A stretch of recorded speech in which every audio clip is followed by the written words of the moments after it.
আপনি কি জানেন একই টাকায় একজন মানুষ ধীরে ধীরে ধনী হয় আর আরেকজন সারা জীবন টাকা জমালাম বলেই থেকে যায়। আজকের ভিডিওটা শেষ পর্যন্ত দেখলে আপনি পরিষ্কার বুঝবেন মিউচুয়াল ফান্ড ভালো না ফিক্সড ডিপোজিট ভালো এইটা নয়, আপনার জন্য কোনটা ঠিক এইটাই আসল প্রশ্ন।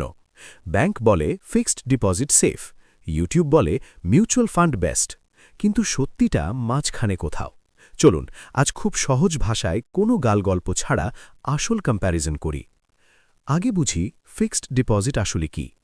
ফিক্সড ডিপোজিট মানে আপনি ব্যাংকে টাকা রাখলেন, ব্যাংক আপনাকে বলল এই নাও 6% 7% ইন্টারেস্ট। শুনতে ভালো লাগে তাই না? ফিক্সড ডিপোজিটের ভালো দিক, টাকা সেফ, রিস্ক প্রায় নেই, পেরেন্টস বা সিনিয়র সিটিজেনের জন্য ঠিক। কিন্তু এখন আসল প্রশ্ন, এই 6% 7% কি সত্যিই লাভ? ইনফ্লেশন যদি হয় 6% আর ফিক্সড ডিপোজিট দেয় 6.5%, তাহলে আপনার আসল লাভ কত?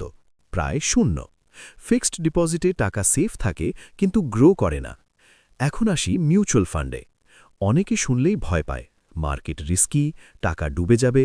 কিন্তু সত্যিটা জানেন, মিউচুয়াল ফান্ড রিস্কি না, রিস্কি হলো না বোঝা। মিউচুয়াল ফান্ড মানে আপনার টাকা অনেক কোম্পানিতে ভাগ হয়ে ইনভেস্ট হয়। লং টার্মে মার্কেট পড়ে আবার ওঠে, শেষ পর্যন্ত গ্রো করে, এইটাই হিস্ট্রি।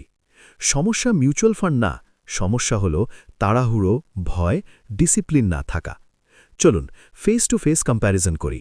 ফিক্সড ডিপোজিট রিস্ক কম, রিটার্ন কম, ইনফ্লেশন হারায়, মেন্টাল পিস দেয়। মিউচুয়াল ফান্ড রিস্ক আছে, লং টার্ম রিটার্ন বেশি, ইনফ্লেশন বিট করতে পারে, পেশেন্স চায়।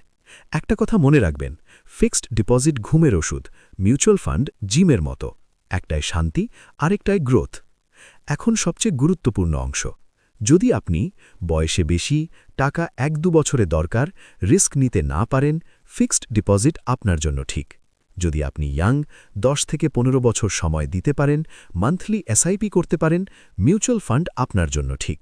যদি ভয় প্লাস ফিউচার দুটোই চান, fixed deposit plus mutual fund দুটোই রাখুন। সব মানুষের জন্য এক রুল নেই। সবচেয়ে বড় ভুল কি জানেন?